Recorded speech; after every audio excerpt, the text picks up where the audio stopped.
ஒரு காலத்தில் இந்தியா இவ்வாறு செய்தது என்று குற்றம் சாட்டிய நீங்கள் இப்போது அதே இந்தியாவிடம் தமிழ்நாட்டின் மூலம் சென்று இந்த விடயத்தை அணுகுவதில் முரண்பாடான விடயமாக நீங்கள் பார்க்கலாம். இந்தியா கேட்க மறுத்ததும் இந்த தலைவர்களை கொண்டு இதுதான் வேணும் என்று கேட்க பண்ணினதும் உலக பிரச்சனை வந்து அந்த இடத்துல தான் நாங்கள் அந்த விமர்சனத்தை முன்வைக்கிறோம். இந்தியா இவர்களை கொண்டு அதை கேட்க பண்ணினன்றது தான் எங்களுடைய குற்றச்சாட்டு இருந்தது. இப்போது போகும் இல்லை, நாங்கள் எங்கட நிலப்பாட்டை தான் சொல்கிறோம்.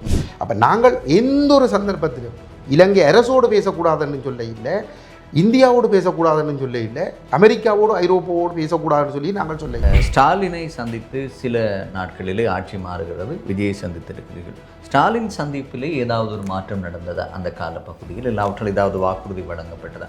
அதற்கும் விஜயினுடைய இப்போதைய அணுகுமுறைக்கும் என்ன வித்தியாசம் இருக்கிறது? இப்போ நாங்கள் எங்கள் மீது 75 வருடங்களாக இனப்படுகொலை செய்து வருகிற இந்த அரசிடம் இன்றும் நாங்கள் உரிமைக்காக நாங்கள் குரல் கேட்கிறோம் தானே. பாராளுமன்றத்தில் போயும் சரி, பாராளுமன்றத்துக்கு வெளியிலேயும் சரி வந்து எங்களை கொன்று கொண்டிருக்கிறவன், எங்கட மண்ணில் பௌத்த விகாரியை கட்டி கொண்டிருக்கிறவனை அதை கட்டாத எங்களுக்கு ஒரு சமஷ்டி அதிகாரத்தை தா என்றதை கேட்டுக்கொண்டு தானே இருக்கிறோம். அதிൻ്റെ ஒரு விரிவாக்கமாக வந்து எங்களுடைய இரத்த உறவுகள்கிட்ட வந்து நாங்கள் போகிறோம். அப்போ அந்த தமிழகம் வந்து எங்களுக்காக குரல் கொடுக்க ஒரு எழுச்சி அடைந்தால் 2009 யுத்தம் நிறைவடைகின்ற அந்த காலத்திலே வந்து பல்லாயிரக்கணக்கான நமது மக்கள் அழித்து கொல்லப்பட்டு கொண்டிருக்கின்ற போது தமிழ்நாடு காப்பாற்றி இருக்க வேண்டும் என்ற ஒரு கருத்து இருக்கிறது. அங்கு அவர்கள் உண்ணாவிரதம் நடத்தினார்கள், போராட்டம் செய்தார்கள், குரல் கொடுத்தார்கள். சரி, ஆனால் இங்கு எதுவுமே அங்கு அவர்களுடைய பிரதிபலிப்பு இங்கு வந்து எதையுமே தாக்கத்தை செலுத்தவில்லை. ஆகவே அவர்கள் எங்களுக்கு செய்ய வேண்டியதாக இருந்தால் அந்த காலகட்டத்திலே அவர்கள் மிக ஆணித்தரமாக செய்திருக்க வேண்டும் என்ற ஒரு விடயம் இருக்கிறது. எங்கட மக்களிடம் வாக்கு பெற்றிருக்கக்கூடிய தமிழரசு கட்சி எவ்வாறு நடந்து கொள்கிறது, தமிழரசு கட்சியினுடைய செயலாளர் எவ்வாறு நடந்து கொள்கிறார்? அப்போ எங்களுடைய தரப்பே இந்த முயற்சிகளுக்கு முற்றிலும் மாறாக இருக்கிற பொழுது நாங்கள் வெளியிருக்கிறவர்களை வந்து குறை சொல்லி பிரயோசனம் இல்லை. காணி அளந்து மக்களுக்கு கொடுப்பதை நீங்கள் விரும்பவில்லை, அளவுக்கான பணிகள் மேற்கொள்ளப்பட்டது, அரசு அதற்கான செயற்பாடுகளை முன்வைக்கப்பட்டதுன்னு சொல்லி பலதரப்பட்டவர்களும் உங்கள் மீதான அந்த குற்றச்சாட்டை முன்வைக்கிறார்கள். அர்ஜுனாவின் கச்சேரியில் வந்து சொன்ன கருத்துக்களின்படி வந்து விடுறதுன்றது இல்லை. அது அர்ஜுனாவின் கருத்து கச்சேரியின் கருத்தாகும் இல்லை தான். இல்லை, அவர் வந்து இந்த விஷயத்தில் முழுமையாக ஈடுபடுற ஒரு ஆள். ஆரம்பத்திலேருந்து இந்த போராட்டங்களை கொச்சப்படுத்தி வந்து இதை செய்கிறோம். அவர் என்பிபியின் நிகழ்ச்சிகளில் சேர்ந்து செயற்படுற ஒரு ஆள். அவர் வந்து இந்த காணியை பிடியாத அளப்பிக்கிற ஒப்புதலை பெற்று கொடுத்து அரசிட்ட பரிசுகளும் சலுகைகளும் பண்ணுறதுக்கு நாக்க தொங்க போட்டு கொண்டு அலைகிற ஒரு ஆள். அது ஜனாதிபதி உண்மையிலேயே இனவாதமற்றவர் மதவாதமற்றவர் என்று சொல்லி சொன்னால் அந்த சட்டவிரோத கட்டணம் அகற்றப்பட்டே ஜனாதிபதியால் தனியாக ஒரு முடிவு எடுக்க இல்லை. அப்படி இல்லையே வந்து இது சட்டம் எங்களுக்கு அந்த கதை தேவையில்லை. சட்டம் எல்லாருக்கும் சமன் என்று சொல்லி சொன்னால் சட்டவிரோத கட்டிடம் என்று அது அகற்றப்பட்டு தான் ஆகும். ஆனால் சட்ட ரீதியான நடவடிக்கைகளுக்கு செல்லலாம் தானே. சட்ட ரீதியான நடவடிக்கைகளுக்கு இப்போ இலங்கை நீதித்துறை வந்து அரசியல் மயப்பட்டிருக்கிறது, இனவாதம் மயப்பட்டிருக்கிறது என்று சொல்லி வந்து 15ஆம் ஆண்டிலேயே இளவரசர் சயீத் வந்து சொல்லியிருக்கிறார். அப்படினால் எப்படி அது எல்லோருக்கும் சமன் அதுக்கான நீதி கிடைக்கும் அவர் சொல்லுறாரே. நாங்கள் போராடுற மாதிரி வந்து அவர்களும் தொடர்ந்து போராடுவோம். நாங்கள் சொல்லி இல்லையா வேற வேண்டாம். தமிழ் தேசிய மக்கள் முன்னணி அது தங்களுடைய போராட்டம் இல்லை. அப்போ ஒரு நாள் அதெல்லாம் அவர்கள் வராமறதுக்காக சொல்கிற காரணங்கள் ஒரு நாள் நாங்கள் அப்படி அவர்கள் தான் வரவில்லை. அப்படியானால் உங்கள் குரலையோ உங்களுடைய சிந்தனைகளையோ கொள்கைகளோ ஏற்று மக்களும் திரண்டு இருக்கணும். இல்லை, மக்களுக்கு பல பிரச்சனை இருக்குது. மக்கள் பல கட்சிகளுக்கு வாக்களித்து போட்டிருக்கீங்கள வந்து அந்த கட்சிகளின் கருத்தியலாலே மக்கள் வந்து குழப்பப்பட்டு கொண்டிருப்பார்கள். இது சில வேளைகள் உங்களுக்கு கோவத்தை ஏற்படுத்தலாம். எங்களை பார்த்து இப்படி ஒரு கேள்வி.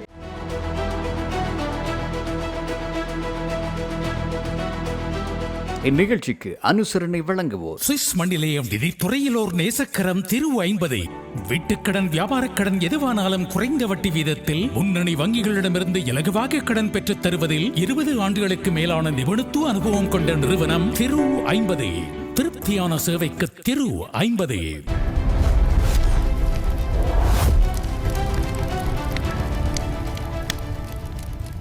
வணக்கம். மற்றும் ஒரு சொல்லாயுதம் நிகழ்ச்சியில் இந்த வாரமும் உங்களை சந்திப்பதில் மகிழ்ச்சி. ஒவ்வொரு வாரமும் சொல்லாயுதம் நிகழ்ச்சியில் ஒவ்வொரு பிரமுகர்களை நாங்கள் சந்தித்து வருகின்றோம். இன்றைய சொல்லாயுதம் நிகழ்ச்சியில் கலந்து சிறப்பிப்பதற்காக எமது அழைப்பை ஏற்றி வருகை தந்திருக்கிறார் தமிழ் தேசிய மக்கள் முன்னணியினுடைய பொதுச் செயலாளர், முன்னாள் நாடாளுமன்ற உறுப்பினர் திரு செல்வராஜா கஜேந்திரன் அவர்கள். வணக்கம். வணக்கம். அண்மைய நாட்களிலே வந்து தமிழகத்திற்கு சென்றிருந்தீர்கள். தமிழ் தேசிய பேரவையாக தமிழ் தேசிய மக்கள் முன்னணியினுடைய உறுப்பினர்கள் சகிதம் பல விடயங்கள் அங்கு முன்வைக்கப்பட்டது, பல சந்திப்புகள் எல்லாம் நடைபெற்று முடிந்திருக்கிறது. அந்த பயணம் எப்படி இருந்தது? எங்களுடைய நோக்கம் இலங்கை தீவிலே வடகிழக்கு தாயகம் தொடர்ச்சியாக சிங்கள பௌத்த ஆட்சியாளர்களால் ஒரு கட்டமைப்பு சார் அழிப்புக்கு முகம் கொடுத்து வருகின்ற நிலையில் இந்த இந்த இந்த செயல்பாடுகளுக்கு முற்றுப்புள்ளி வைப்பதற்கு இந்த ஒற்றையாட்சி முறைமை ஒழிக்கப்பட்டு ஒரு சமஷ்டி தீர்வு எட்டப்பட வேண்டும். அதற்காக இந்த இனம் தொடர்ந்து போராடி கொண்டே இருக்கிறது. 2009 வரை ஆயுதமேந்தி போராடிய எங்கள் இனம் 2009க்கு பின்னரான 17 ஆண்டுகளும் அந்த குறிக்கோளோடு தொடர்ச்சியாக போராடி கொண்டே வருகிறது. அந்த நிலைப்பாடுகளில் எந்த விதமான பின்வாங்குதல்களும் இல்லை. அப்போ இவ்வாறான ஒரு நிலையிலே நாங்கள் எங்களுக்கு ஆதரவாக சர்வதேச சக்திகளை திருப்ப வேண்டிய ஒரு தேவை இருக்கிறது. அப்போ அரசுகளை எங்களுடைய பக்கம் கொண்டு வருவதற்கு முன்னதாக தமிழகத்திலே 8 கோடி தமிழர்கள் இருக்கிறார்கள், எங்களுடைய இரத்த உறவுகள். அதே நேரத்திலே ஐரோப்பாவிலும் கனடா, ஆஸ்திரேலியா, அமெரிக்கா போன்ற இடங்களிலும் எங்களுடைய இந்த மண்ணிலே வாழ்ந்து புலம்பெயர்ந்து போய் வாழுகின்ற மக்களும் இருக்கிறார்கள். அப்போ இந்த மக்கள் மத்தியிலே ஒரு தொடர்பாடலையும் ஒரு எழுச்சியையும் கொண்டு வர வேண்டிய ஒரு தேவை இருக்கிறது. இப்போ அந்த வகையிலே நாங்கள் தமிழகத்திற்கு சென்று தமிழகத்தில் உள்ள அரசியல் தலைவர்களையும் சந்தித்து அங்குள்ள சிவில் அமைப்புகளையும் அவர்களோடும் கலந்துரையாடி எங்களுடைய விடயத்தை மீளவும் ஒரு தமிழக மட்டத்திலே ஒரு பேசுபொருளாக்கி எங்களுக்கான ஒரு ஆதரவு குரலை வலுப்படுத்த வேண்டும் என்கின்ற ஒரு நோக்கத்தோடு நாங்கள் செயல்பட்டு வருகிறோம். அந்த வகையிலே கடந்த டிசம்பர் மாதமும் நாங்கள் அங்கு சென்று எங்களுடைய நிலைப்பாடுகளை முன்வைத்திருக்கின்றோம். அதனுடைய தொடர்ச்சியாக இப்பொழுது புதிய ஒரு அரசாங்கம் உருவாகி இருக்கின்ற நிலையிலே அந்த அரசாங்கத்திற்கும் எங்கள் தமிழ் மக்களுடைய எதிர்பார்ப்பு என்ன என்பதனை தெளிவாக முன்வைக்க வேண்டிய ஒரு தேவை இருக்கிறது. பிழையான சக்திகள் சென்று ஒரு பிழையான தகவல்களை வழங்குவதற்கு முன்னதாக ஒரு சரியான நிலைப்பாட்டை முன்வைக்க வேண்டிய ஒரு தேவைப்பாடு இருந்த அடிப்படையிலே தமிழ் தேசிய பேரவையினராகிய நாங்கள் சென்று தமிழ்நாடு முதலமைச்சர் விஜய் அவர்களோடும் எதிர்க்கட்சி தலைவர் உதயநிதி ஸ்டாலின் அவர்களோடும் ஏனைய கட்சி தலைவர்களோடும் நாங்கள் சந்தித்து எங்களுடைய நிலைப்பாடுகளை நாங்கள் மீளவும் வலியுறுத்தி இருக்கின்றோம். எங்களுடைய நிலைப்பாடுகளுக்கு தங்களுடைய ஆதரவை அவர்கள் வெளிப்படுத்தி இருக்கிறார்கள். முதலமைச்சருடைய நிலைப்பாடு இனப்பிரச்சினை தீர்வு தொடர்பாக தங்களுக்கு ஒரு நிபுணர் குழு இருக்கிறது, அந்த குழுவோடு தாங்கள் பேசி எங்களுக்கு செய்யக்கூடிய உதவிகளை தாங்கள் செய்வதாக சொல்லியிருக்கிறார். அதே நேரத்திலே மீனவர்கள் பிரச்சனை தொடர்பாக அங்கே இருக்கிற மீனவர்களையும் இங்கே இருக்கின்ற மீனவர்களையும் நேரடியாக அழைத்து பேசி அதை இணக்கமாக தீர்த்து வைக்க வேண்டும் என்று கேட்டிருக்கிறோம். அதனை தான் செய்வதாக கூறியிருக்கிறார். அதே நேரத்திலே தமிழ்நாட்டில் இருக்கக்கூடிய ஈழ அகதிகளுடைய கோரிக்கைகளை தொடர்பாகவும் அவருடைய கவனத்திற்கு கொண்டு சென்றிருந்தோம். அது தொடர்பாகவும் தான் அக்கறை எடுத்து செயற்படுவதாக சொல்லியிருக்கிறார். பொறுப்புக்கூறல் தொடர்பாகவும் தங்களுடைய ஒத்துழைப்பு இருக்கும் என்று சொல்லியிருக்கிறார். செம்மணி தொடர்பாக குறிப்பாக அதை கேட்டிருந்தார். நாங்கள் அந்த விடயங்கள் தொடர்பாகவும் நாங்கள் தெளிவாக அவரோடு பேசியிருக்கிறோம். அதே போன்று ஏனைய தலைவர்களும் தங்களுடைய முழுமையான ஒத்துழைப்புகளுக்கு இருக்கும் என்பதனை கூறியிருக்கிறார்கள். தமிழ் தேசிய மக்கள் முன்னணி இனப்பிரச்சனைக்கான தீர்வு தமிழ் தேசிய பேரவையாக சென்றிருந்தீர்கள். ஆனால் தமிழ் தேசிய மக்கள் முன்னணியினுடைய இனப்பிரச்சனைக்கான தீர்வு என்ற விடயத்திலே அவர்களை அவதானித்த வரையிலே சர்வதேசத்தினுடைய நீதி ஐசிசிக்கு கொண்டு செல்வது தொடக்கம் சர்வதேசம்தான் எங்களுக்கு நீதியை தர முடியும், உள்நாட்டு பொறிமுறையை நாங்கள் ஏற்றுக்கொள்ளவில்லை என்று தொடர்ச்சியாக சர்வதேசம்தான் என்ற ஒரு விடயத்தை ஆணித்தரமாக புரிவந்தேன். ஆனால் அந்த சர்வதேசம் என்ற விடயம் வரும்போது ஆரம்பத்திலே இந்தியாவை பகிரங்கமாக தமிழ் தேசிய மக்கள் முன்னணி சில விடயங்களில் நேரடியாக எதிர்த்திருந்தது. சில விடயங்களை சுட்டி காட்டியிருந்தது. இப்படி இந்தியா செய்கிறது, இந்தியாவினுடைய முகவர்களாக இங்கும் சில அரசியல்வாதிகள் செயற்படுகிறார்கள் என்று நேரடியாக குற்றம் சாட்டியிருந்தது. இப்போது அண்மைய நாட்களில் உங்களுடைய சர்வதேச தளம் என்பதை பார்க்கும்போது இந்தியாவாகத்தான் இருக்கிறது, அதிலும் தமிழ்நாடு என்பது இருக்கிறது. ஏனென்றால் டிசம்பர் மாதம் ஸ்டாலின் இருக்கும்போது சந்திப்பை மேற்கொண்டிருந்தீர்கள், இப்போது விஜய் வந்தபோதும் அதே சந்திப்பை மேற்கொள்கிறீர்கள். அவர்களோடு மாத்திரமல்ல அங்கே இருக்கின்ற ஏனைய புற கட்சிகளோடும் தமிழ் தேசியம் சார்ந்த அமைப்புகளோடும் செயற்பட்டு கொண்டு இருக்கிறீர்கள். ஒரு காலத்தில் இந்தியா இவ்வாறு செய்தது என்று குற்றம் சாட்டிய நீங்கள் இப்போது அதே இந்தியாவிடம் தமிழ்நாட்டின் மூலம் சென்று இந்த விடயத்தை அணுகுவதில் என்ன மாற்றம் நடந்தது, இல்லாவிட்டால் அது எவ்வாறு அது ஒரு முரண்பாடான விடயமாக நீங்கள் பார்க்கவில்லை? ஒரு முரண்பாடும் இல்லை. நீங்கள் பார்ப்பதில் தான் முரண்பாடை தவிர நாங்கள் கூறிய வார்த்தைகளை நீங்கள் சென்று அதை வடிவாக கேட்டால் அதில் ஒரு முரண்பாடும் இல்லை. எங்களுடைய நிலைப்பாடு அன்றும் இன்றும் ஒன்றாகத்தான் இருக்கிறது. எங்களை பொறுத்தவரையிலே தாயகத்தில் நாங்கள் கிராமமாக செல்கிறோம். இந்த ஒற்றையாட்சி அரசியலமைப்புக்கு எதிராக ஒரு சமஷ்டி அரசியலமைப்பை நாங்கள் வலியுறுத்த வேண்டும் என்ற விழிப்புணர்வை ஏற்படுத்துவதற்காக நாங்கள் கிராமமாக செல்கிறோம். அதே போன்று எங்களை பொறுத்தவரையிலே வந்து புலம்பெயர் தேசத்திலும் எங்களுடைய இந்த முயற்சிகள் தொடர்ந்து நடந்து கொண்டே இருக்கிறது. வந்து உங்களுக்கு தெரியும், கடந்த ஜனவரி மாதம் இந்த 26ஆம் ஆண்டு ஜனவரி மாதம் நாங்கள் ஐரோப்பாவுக்கு சென்று ஐரோப்பாவின் பல நாடுகளுக்கும் சென்று வந்து நாங்கள் இந்த நிலைப்பாடுகளை நாங்கள் வலியுறுத்தி வந்தது உங்களுக்கு நன்றாக தெரியும். அதே போன்று வந்து தமிழகத்திலே இருக்கக்கூடிய அந்த 8 கோடி தமிழ் மக்கள் மத்தியிலே வந்து ஒரு விழிப்புணர்வை ஏற்படுத்தி மீண்டும் ஒரு ஆதரவு தளத்தை பெருக்க வேண்டிய ஒரு தேவைப்பாடு எங்களுக்கு இருக்க. தனியே நாங்கள் இங்கே ஒற்றையாட்சி அரசியலமைப்பை எதிர்கொள்வது என்பது சாத்தியமில்லை. அப்போ தமிழ்நாடு நிச்சயமாக குரல் கொடுக்க வேண்டும். நாங்கள் கடந்த காலத்திலே வந்து நாங்கள் இதை விமர்சித்திருந்தோம் என்று சொன்னால், இப்போ எங்களுக்கு சந்திப்பதற்கு சந்தர்ப்பங்கள் மறுக்கப்பட்டு தமிழ் தேசிய கூட்டமைப்பை அழைத்து சந்திப்பிலே வந்து தமிழ் மக்கள் இனப்படுகொலைக்கு ஒரு சர்வதேச விசாரணை வேண்டும் என்று எதிர்பார்க்கிற பொழுது வந்து அந்த விடயங்களை பற்றி பேசாமல் தமிழ் மக்கள் ஒற்றையாட்சியை நிராகரித்து, குறிப்பாக இந்த 13ஆம் திருத்தச் சட்ட மாகாண சபையை நிராகரித்து முள்ளிவாய்க்கால் வரை சென்று ஒரு மிகப்பெரிய தியாகம் செய்திருக்கிற நிலையிலே வருகின்ற ராஜதந்திரிகளை, அது வெறுமனே இந்தியாவை மட்டும் நாங்கள் விமர்சிக்கவில்லை. வந்து அது இவர்கள் ஐரோப்பிய ராஜதந்திரிகளை சந்தித்தாலும் நாங்கள் அதை விமர்சித்திருக்கிறோம். ஐநா தீர்மானம் தொடர்பில் அவர்களுடைய நிலைப்பாட்டை நாங்கள் விமர்சித்திருக்கிறோம். இந்தியாவை சந்தித்த பொழுது சந்தித்து இவர்கள் ஒவ்வொரு கருத்துக்களை நாங்கள் விமர்சித்திருக்கிறோம். அப்போ எங்கள் ஆரம்பத்திலே வந்து அவர்கள், அது இந்தியாவினுடைய பிரதமர் வந்தாலும் சரி, இந்தியாவுடைய வெளிநாட்டு அமைச்சர் வந்தாலும் சரி, அல்லது ஃபாரின் செக்ரட்டரி வந்தாலும் சரி, சந்தித்து 13 நடைமுறைப்படுத்துங்கள் என்பதைத்தான் இவர்கள் கோருவதுண்டு. அப்போ எங்களுக்கு இந்தியா எங்களிடம் வந்து கடந்த 2009ஆம் ஆண்டு போர் முடிந்த பிறகு மே 21ஆம் தேதி கூட்டமைப்பு தலைவர்களை சந்தித்து நீங்கள் 13ஆம் திருத்தச் சட்டத்தை தீர்வாக ஏற்றுக்கொள்ள வேண்டும் என்று சொன்னது என்ற கதையை நாங்கள் எல்லோருக்கும் வெளிப்படையாகவே சொல்லி வந்திருக்கிறோம். அப்போ இந்தியா அதை சொன்ன பிற்பாடு வந்து சம்பந்தன் எங்களுக்கு சொன்ன விடயம் வந்து இந்தியா இதை கேட்கிறது, இதைத்தான் நாங்கள் வலியுறுத்த வேண்டும், இதை தாண்டி இனிமேல் இந்த தாயகம், தேசம், உரிமை, சுயநிர்ணய உரிமை என்ற பேச்சுக்கு இடமில்லை என்று சொல்லி அவர் எங்களுக்கு சொல்லிவிட்டு, இதுதான் முடிவு, விருப்பம் என்றால் இருக்கலாம், விருப்பமில்லாவிட்டால் வெளியில் செல்லலாம் என்று சொன்ன பொழுதுதான் நாங்கள் கூட்டமைப்பிலிருந்து 2010 2ஆம் மாதத்திலே வந்து நாங்கள் வெளியேறினோம். வந்து வெளியேறிய பிற்பாடு நன்றாக நீங்கள் பின்னுக்கு சென்று நீங்கள் நினைவுபடுத்தி பார்க்க வேண்டும். வந்து 2011ஆம் ஆண்டிலே அமெரிக்காவினுடைய இராஜாங்க திணைக்களத்திலிருந்து 11ஆம் ஆண்டு டிசம்பர் மாதம் அளவில் கூட்டமைப்புக்கு வந்து ஒரு அழைப்பு உத்தியோகபூர்வமான ஒரு அழைப்பு ஒன்று விடுக்கப்பட்டிருந்தது. அது ஒரு அதிர்ச்சிகரமான ஒரு வளமையான ராஜேந்திர நடவடிக்கைக்கு மாறான ஒரு செயல்பாடாக இருந்தது. என்னென்னு சொன்னால், அரசு அல்லாத ஒரு தரப்பை வந்து அவர்கள் உத்தியோகபூர்வமாக அழைத்தது என்பது ஒரு மிகப்பெரிய ஒரு பேசுபொருளாக இருந்தது. அந்த சந்தர்ப்பத்திலே கொழும்பிலே எங்களுடைய தலைவர் கஜேந்திரகுமார் பொன்னம்பலத்தினுடைய வீட்டிலே நாங்கள் ஒரு ஊடக மாநாடு வைத்து கூட்டமைப்புக்கு அப்படி ஒரு வாய்ப்பு கிடைத்ததுக்கு வந்து நாங்கள் ஒரு பாராட்டு தெரிவித்து, அவர்களுக்கு வாழ்த்து தெரிவித்து, நாங்கள் அவர்களுக்கு தெளிவாக வந்து பொது வழியிலே நாங்கள் ஒரு கருத்தை முன்வைத்திருந்தோம். தயவுசெய்து வந்து இந்த இனப்படுகொலைக்கு வந்து ஒரு சர்வதேச விசாரணையையும், அதே நேரத்திலே வந்து இனப்பிரச்சனைக்கு தீர்வாக ஒற்றையாட்சியை நிராகரித்து 13ஆம் திருத்தச் சட்டத்தை நிராகரித்து தமிழர் தேசம் உரிமை அங்கீகரிக்கப்பட்ட ஒரு சமஷ்டி தீர்வையும் நீங்கள் வலியுறுத்தி அதற்கு ஒரு ஆதரவு கோரி வாருங்கள். அதை அமெரிக்கா ஏற்கிறதா இல்லையா என்கிறது 2வது பிரச்சனை. எங்களுடைய பக்கத்திலிருந்து நீங்கள் முன்வைக்க வேண்டிய கோரிக்கை இதுதான் என்பதை நாங்கள் சொல்லி அனுப்பியிருந்தோம். அங்கு சென்றவர்கள் உண்மையிலேயே நாங்கள் வெளிப்படையாக, உங்களுக்கு தெரியும், நாங்கள் கூட்டமைப்பை மிக மோசமாக விமர்சித்து கொண்டிருந்த நாங்கள். ஆனால் அந்த இராஜாங்க திணைக்களம் வந்து அப்படி ஒரு அழைப்பு விட்ட பொழுது வந்து அது தமிழ் மக்களுக்கு கிடைத்த ஒரு அங்கீகாரமாக நாங்கள் பார்த்தோம். அப்போ இவர்களுக்கு நாங்கள் அந்த வாழ்த்துக்களை நான் தெரிவித்து போட்டு அவர்கள் போய் ஒரு கிழமை நின்று சந்தித்து போட்டு இங்கே வந்து அவர்கள் செய்த முதல் காரியம் என்ன தெரியுமா? முதல் காரியம், சம்பந்தன் ஜெனீவாவில் அப்போ வந்து 2012ஆம் ஆண்டு மார்ச் மாதம் தான் முதல்ல வந்து இலங்கை தொடர்பாக வந்து ஒரு தீர்மானம் பெறுது வந்து. அப்போ அந்த தீர்மானத்துக்கு ஒரு மாதத்துக்கு முன்னர் வந்து சம்பந்தன் அமெரிக்காவில் வந்து கடிதம் எழுதுகிறார். எல்எல்ஆர்சி, ராஜபக்ச உருவாக்கின எல்எல்ஆர்சி இருக்குதானே, எல்எல்ஆர்சி பரிந்துரைகளை உரிய முறையில் அமுல்படுத்தினால் தமிழ் மக்களின் அபிலாசைகள் பூர்த்தி செய்யப்படும் என்று சொல்லி உலகான வந்து. அப்போ அரசாங்கமே வந்து விசாரணையை நடத்துறதுக்கும், அரசாங்கம் எல்எல்ஆர்சி என்றது 100% வந்து ஒரு சிங்கள பௌத்த ஒரு நிகழ்ச்சி நிரல் வந்து கற்றுக்கொண்ட பாடங்கள் மற்றும் நல்லிணக்க ஆணைக்குழு.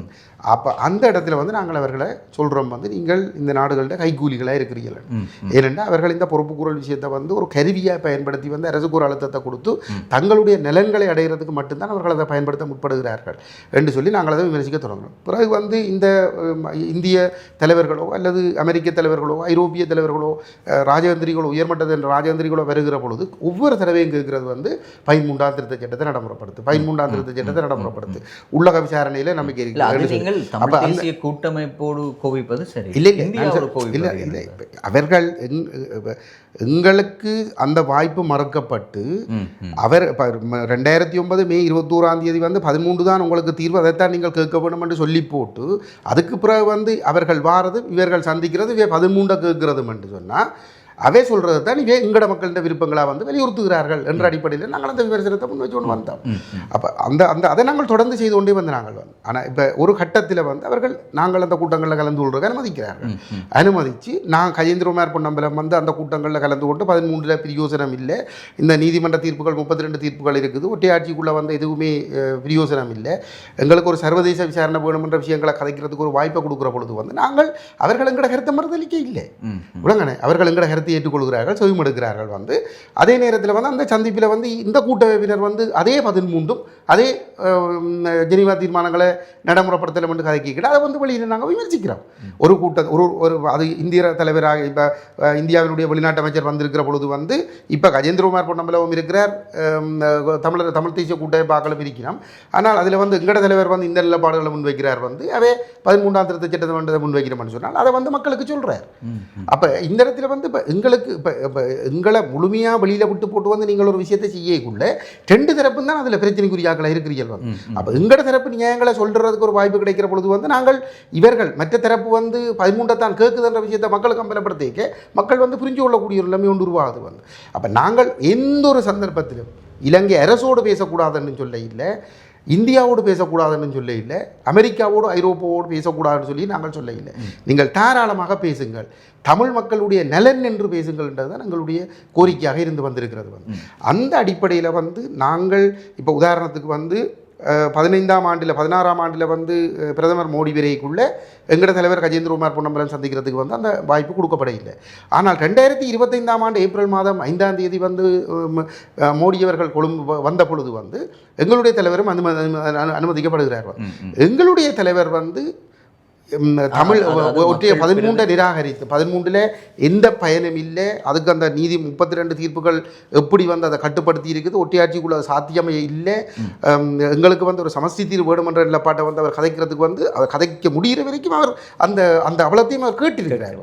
அப்போ இந்த இடத்துல வந்து எங்களுக்கு பிரச்சனை இல்லை உலகான நாங்கள் தொடர்ந்து இந்த கோரிக்கைகளை வந்து வலியுறுத்தி கொண்டு இருக்க வேணுமென்றதான் எங்களுடைய நிலைப்பாடு. தமிழ் மக்களுக்கு என்ன வேண்டும் என்பதை நீங்கள் சொல்கின்ற விடயத்தை இந்தியா கேட்க மறுத்தது என்ற ஒரு காரணம் தான். இந்தியா கேட்க மறுத்ததும் இந்த தலைவர்களை கொண்டு இதுதான் வேணும் என்று கேட்க பண்ணினதும் உலகான பிரச்சனை வந்து அந்த இடத்துல தான் நாங்கள் அந்த விமர்சனத்தை முன்வைக்கிறோம். இந்தியா இவர்களை கொண்டு அதை கேட்க பண்ணினது தான் எங்களுடைய குற்றச்சாட்டு இருந்தது. இப்போது போகும் இல்லை, நாங்கள் எங்கட நிலப்பாட்டை தான் சொல்கிறோம். எங்கட அது இன்றைக்கு நாங்கள் இப்போ தான் இந்தியாவுக்கு போகிறோம். ஆனால் வந்து இப்போ பல வருடங்களாக இப்போ குறிப்பாக 18க்கு பிறகு அவர்கள் நிலப்பாட்டில் வந்து அந்த மாற்றங்கள் வந்துடுது. எங்களை அழைத்தால் எங்கட கருத்துக்களை வந்து மறுதளிக்காமல் கேட்குற ஒரு நிலப்பாடு வந்து அவர்கள்ட்ட வந்துடுது. நாங்கள் வெளிநாட்டு அமைச்சரை சந்திச்சிருக்கிறோம், வெளிநாட்டு செயலாளரை சந்திச்சிருக்கிறோம், தேசியவாத ஆலோசகரை சந்திச்சிருக்கிறோம், பிரதமரை சந்திச்சிருக்கிறோம். அந்த சந்தர்ப்பங்கள் எல்லாத்திலும் வந்து எங்களுடைய நிலைப்பாடுகள் வந்து முழுமையாக செவிமடுக்கப்பட்டிருக்கிறது. இந்நிகழ்ச்சிக்கு அனுசரணை வழங்கியோர் சுவிஸ் மண்ணிலேயும் துறையிலோர் நேசக்கரம் திரு 50 வீட்டுக்கடன் வியாபாரக்கடன் எதுவானாலும் குறைந்த வட்டி வீதத்தில் முன்னணி வங்கிகளிடமிருந்து இலகுவாக கடன் பெற்றுத் தருவதில் 20 ஆண்டுகளுக்கு மேலான நிபுணத்துவ அனுபவம் கொண்ட நிறுவனம் திரு 50. திருப்தியான சேவைக்கு திரு 50.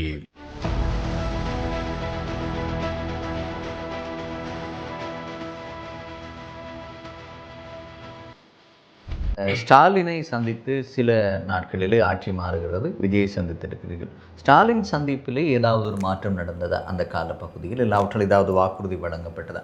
அதற்கும் விஜயினுடைய இப்போதைய அணுகுமுறைக்கும் என்ன வித்தியாசம் இருக்கிறது? என்னை பொறுத்தவரையிலே பெரிய வேறுபாடுகள் இருப்பதாக நான் பார்க்கவில்லை. ஆனால் இப்போ எல்லோரும் வரவேற்றார்கள், எங்களை வரவேற்றார்கள். எங்களுடைய நிலைப்பாடுகளுக்கு தாங்கள் உறுதுணையாக இருப்போம் என்பதனை, ஈழத்தமிழர்களுக்கு ஆதரவாக இருப்போம் என்பதனை உறுதியாக சொல்லியிருக்கிறார்கள். ஆனால் மேலதிகமாக மாற்றங்கள் வர வேண்டும் என்று சொல்லி சொன்னால் இங்கே அவர்கள் இப்படி ஒரு கேள்வியை இப்போ போன முறை ஸ்டாலின் ஒரு கேள்வியை கேட்டார் என்று சொன்னால் ஏனைய கட்சிகளுடைய நிலைப்பாடு என்னென்று எங்களை வரவேற்றார், எங்களுடைய கருத்துக்களை ஏற்றுக்கொண்டார். அந்த கருத்துக்களின் அடிப்படையில் வந்து அவர் பின்னர் ஒரு கடிதமும் எழுதியிருந்தார். ஆனால் அந்த சந்திப்பில் ஒரு கேள்வியை கேட்டார், ஈன கட்சியில் இல்லை பாடு என்னன்றது வந்து. அப்போ அந்த இடத்துல வந்து நாங்கள் வந்து மற்ற கட்சிகளுக்கு சேறு பூசுற வேலையை அந்த இடத்துல செய்ய இல்லை. கஜேந்திரகுமார் பொன்னம்பலம் வந்து மிகவும் ராஜதந்திரமாக அந்த விஷயத்தை கையாண்டார். எப்படி என்று சொன்னால் 19 நாடாளுமன்ற உறுப்பினர்களில் 11 பேர் வந்து தமிழ் தேசிய எதிர்க்கட்சி தரப்பில் இருக்கிறார்கள். இதில் அந்த 11 பேருமே வந்து தமிழ் தேசியம் என்றதை ஒட்டியாட்சியை நிராகரித்து தமிழர் தேசம் சுயநிர்ணய உரிமை அங்கீகரிக்கப்பட்ட சமஷ்டி என்ற நிலைப்பாட்டை முன் வச்சு தேர்தலில் போட்டியிட்டவர்கள் அந்த தரப்புக்கு மக்கள் ஆணை வழங்கியிருக்கிறார்கள். அப்போ பெரும்பான்மையான வந்து இந்த கோரிக்கைக்கு இருக்கிறது என்ற அந்த விஷயத்தை வந்து அங்கே சொல்லியிருந்தார். அது சமஸ்டியை தான் கேட்கிறார்கள். அதுதான். அப்போ ஆனால் கட்சிகள் நிலப்பாடு தனிப்பட்ட ரீதியிலேன்னு சொல்லி இப்போ நாங்கள் அங்கே சொல்கிறேன்னு சொன்னால் இல்லை தமிழக கட்சி போய் 13 தான் கேட்டுக்கொண்டு நிற்குதுன்னு சொல்லி நாங்கள் அப்படி சொல்கிறது அழகு இல்லை அங்கே இருந்து.